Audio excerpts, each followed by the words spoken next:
तुझी माझी यारी भाग 25. तर मित्रांनी मैत्रिणींनो, तुम्हाला ही स्टोरी आवडत असेल तर जास्तीत जास्त शेअर करा आणि मागील भाग बघितला नसेल तर लिंक डिस्क्रिप्शन बॉक्समध्ये दिलेली आहे. मागील भागात ऋतिक सरळ ऋषीजवळ जातो आणि पूर्ण सिच्युएशन त्याला सांगतो. त्या मिहीरची इतकी हिंमत, त्याला मी याच्यासाठी सोडलं होतं की तो सावीचा फ्रेंड आहे. आता त्याला तर मी सोडणार नाही, ऋषी म्हणाला. हे सर्व बोलून काही फायदा नाही, ऋतिक म्हणाला. आतापासून पुढे कॅफेटेरियामध्ये मिहीर आणि आभा बसले होते. तुला आजकाल काय झालं मिहीर? आता तरी सांग, काय बोलायचे होते तुला? आभा म्हणाली.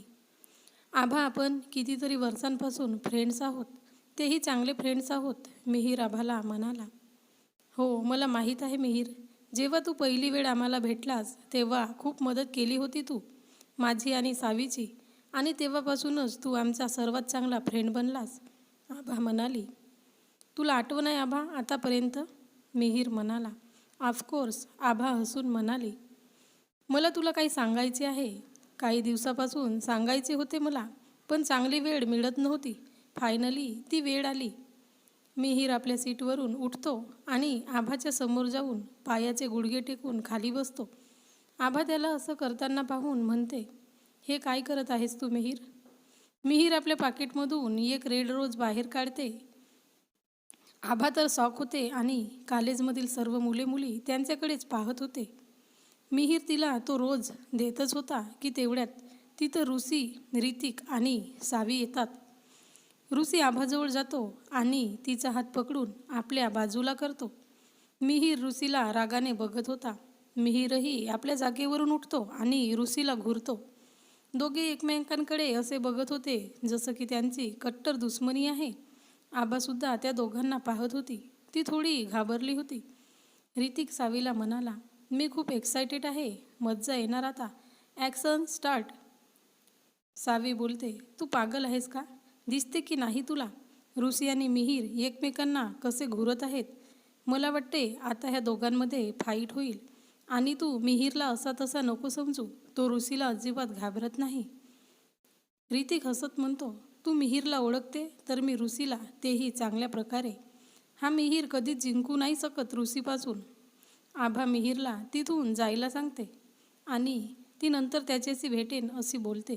पण मिहीर तिला नाही म्हणतो. मी कुठेच जाणार नाही असं बोलतो. आभाला समजते की मिहीर तिचे ऐकणार नाही. मग ती ऋषीला म्हणते, तू तू का आलास इथं? चल आपण म्युझिक रूममध्ये प्रॅक्टिसला जाऊ. ऋषी तिला काहीच बोलत नाही. कॉलेजातील सर्व मुले बोलत होते की ऋषी मिहीरला सोडणार नाही. परंतु ऋषी मिहीरला पाहून डेव्हिल स्माईल करत होता आणि आपला एक हात आभाच्या खांद्यावर ठेवतो. आभाला काहीच समजत नव्हते की ऋषी काय करणार आहे. तेवढ्यात ऋषी बोलतो, मी ऋषी कदम तुम्हा सर्वांसमोर अनाऊन्स करतो. सर्व मुले मुली हे ऐकून जास्त शॉक झाले की ऋषीने मिहीरला असंच जाऊ दिलं का. ऋषी बोलतो, आभा पवार ऋषी कदमची गर्लफ्रेंड आहे.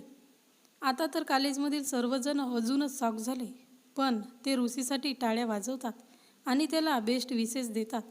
पण काही मुली हे ऐकून जळत होती. आभा तर ऋषीकडे एकदम हैराण होऊन पाहत होती. आभा त्याला म्हणाली, हे तू काय बोलत आहे ऋषी? हे बघ, बंद कर हे. मी तुझी काही गर्लफ्रेंड नाही. मी जे काही बोलत आहे ना आभा, ते सर्व खरं आहे आणि तू माझी आहेस, ऋषी म्हणाला. हे नाही होऊ शकत. तुला तर माहीत आहे माझ्याबद्दल सर्व. तर प्लीज आपली ही बकवास बंद कर, आभा म्हणाले. ऋषी मग आभाच्या कानात बोलतो, आभा तू मला काहीतरी म्हणाली होती, जरा आठवण कर. तो प्रॉमिस. आभाला आठवते की तिने ऋषीशी प्रॉमिस केले होते. तो जे काही म्हणेल ते सर्व आभा खुशी खुशी ॲक्सेप्ट करेल. म्हणजे त्या प्रॉमिसच्या बदल्यात मी तुझी गर्लफ्रेंड बनू? आभा म्हणाली. ऋषी हसून बोलतो, आता कसं समजलं तुला आभा? आभा त्याला रागाने बघते. ऋषी सर्वांना म्हणतो, जर आभाला कोणीही नजर उचलून बघेल आणि तिला त्रास देण्याचा प्रयत्न करेल तर मी त्याचा असा हाल करेन जे तो आपल्या स्वप्नातही विचार करू शकत नाही. अशी त्या व्यक्तीला मी शिक्षा देईल. हे सर्व मिहीरही ऐकत होता. मिहीरचा आता पाराच चढला होता. तो रागाने आपले मूड बंद करतो. सावी आणि ऋतिक खूप खुश झाले होते. सावी ऋतिकला म्हणाली, ओ माय गॉड, आज तर रुसीने कमालच केली. जीएफ आणि बीएफ, वाव. मला माहीत होतं की रुसीला जे करायचे असते तो ते करूनच दाखवतो. तो म्हटला होता मला, कॉलेजमध्ये सर्वांना सांगेल की आभा त्याचे गर्लफ्रेंड आहे. फायनली तो दिवस आलाच, ऋतिक म्हणाला. 1 सेकंड ऋतिक, पण आभाने त्याला काहीच उत्तर नाही दिले. सावी म्हणाली, आबा हो म्हणेल तू बघच, पण तू त्या मिहीरचा विचार कर. त्याला हे सर्व बघून हार्ट अटॅक नको येऊ म्हणजे झालं. ऋतिक म्हणाला, मला तर खूपच वाईट वाटते आहे मिहीरसाठी, पण मी काहीच नाही करू शकत. बिचारा मिहीर, काही का असो ना, तो माझा फ्रेंड आहे. सावी म्हणाली. रुसी आभाला आपल्यासोबत नेत असतो. मिहीर त्याच्या समोर येतो. तो म्हणतो, तू आभाला असा बळजबरीने आपली गर्लफ्रेंड नाही बनवू शकत. आभाने तुला आतापर्यंत हो म्हटलेले नाही. एक वेळ तिला विचार की ती तुला पसंत करते का. हे तुला जाणून घेणे महत्त्वाचं नाही, पण तुला आभाची माझ्यासाठी हो ऐकायची आहे ना. 1 मिनिट. मग तो आभाच्या हाताला बांधलेला धागा दाखवतो. हा तो धागा होता जो काल रात्री रुसीने ती झोपलेली असताना तिच्या हाताला बांधला होता. हा बघ, माझ्या नावाचा धागा. आत्ताही तुला काही बोलायचे आहे का. रुसी मिहीरला म्हणाला. आबाही ते बघते, तिच्या हाताला धागा बांधला होता. ती म्हणते, अरे हा धागा माझ्या हाताला कधी आणि कसं. आभाला काहीच समजत नव्हते.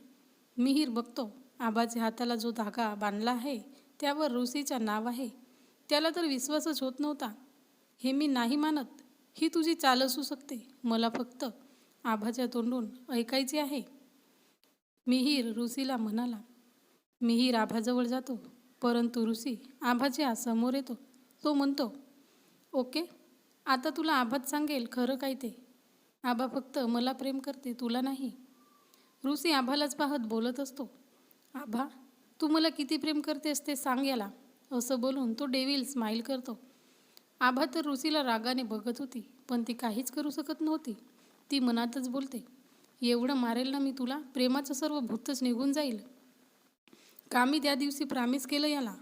हे देवा, माझ्यासोबतच का होते हे सगळं. आभा सांग ना लवकर, मिहीर वाट पाहते आहे. रुसी आभाला म्हणाला. आभाला काही कळतच नाही काय करू. ती मिहीरला म्हणते, रुसी खरं बोलत आहे, आय लाईक हिम. नाही आबा, मला माहीत आहे तू साप खोटं बोलत आहे. तू खोटं का बोलत आहेस आबा, प्लीज खरं बोल ना. मिहीर आभाला म्हणाला. नाही मिहीर, मी खरंच बोलत आहे. तेच खरं आहे जे रुसी बोलला, आणि तू माझा सर्वात चांगला फ्रेंड आहेस. मला माहीत आहे तू माझ्यासाठी काय फील करतेस. सॉरी मिहीर, मी तुला हर्ट केलं, मला माफ कर. आभा मिहीरला म्हणाली. जे मुले मुली त्यांना पाहत होते ते व्हिडिओ बनवतात आणि फोटोज काढतात आणि ते सर्व कॉलेजमध्ये व्हायरल करतात. रोहन ते व्हिडिओ आणि फोटोज बघतो. रुसीची गर्लफ्रेंड आभा, आणि आभाने सुद्धा ॲक्सेप्ट केले आहे. त्याला हे बघून बरं वाटत नव्हतं आणि तो बोलतो, हे सर्व कसं झालं. तिथंच कॉलेजमध्ये सर्व मुलींच्यामध्ये एक मुलगा होता. तो पाहत होता. त्यालासुद्धा खूप राग आलेला होता. तो रागानेच तिथून निघून जातो. तुला जे ऐकायचे होते आय थिंक त्याचं उत्तर तुला मिळालं असेल, रुसी मिहीरला म्हणतो आणि आभाला आपल्यासोबत घेऊन जातो. मिहीरला आभाचे शब्द ऐकून खूप मोठा झटकाच लागला होता की आभा त्याला नाही तर रुसीला लाईक करते. त्याचा तर हृदयच तुटतो. मग तो सुद्धा निघून जातो. ऋतिक आणि सावी कॉलेजमध्ये सोबतच होते आणि बोलत होते. मला तर विश्वासच होत नाही की आभाने रुसीला ॲक्सेप्ट केले. आपल्याला काही करायची वेळच आली नाही, सावी म्हणाली. ऋतिक हसून म्हणतो, तुला काय वाटते आभाने रुसीला ॲक्सेप्ट केले आहे. जेव्हा आभा बोलत होती तेव्हा तिचा चेहरा बघितली तू, किती राग होता तिच्या चेहऱ्यावर. ऋतिक म्हणाला, म्हणजे आबा जे बोलली ते तिच्या मर्जीच्या विरुद्ध होते. मग तिने सर्वांसमोर का म्हटले की ती रुसीला लाईक करते. काय कारण असेल याचं. काय यार, मी तर विचार करून करून पागल होईल, सावी म्हणाली. हे तर आभालाच माहीत तिने हे का केले. तू तिला विचारू शकतेस, ऋतिक सावीला म्हणाला. आत्ताच जाते मी आणि तिला विचारते. असं म्हणून सावी जायला लागते. ऋतिक तिला आता नको जाऊ आभाकडे असं म्हणतो. ही योग्य वेळ नाही आहे विचारायची. रुसी आभाला आपल्या केबिनमध्ये घेऊन आला होता. तो तिच्याशी बोलत असतो, पण आभाचा चेहरा रागाने लालबुंद झाला होता.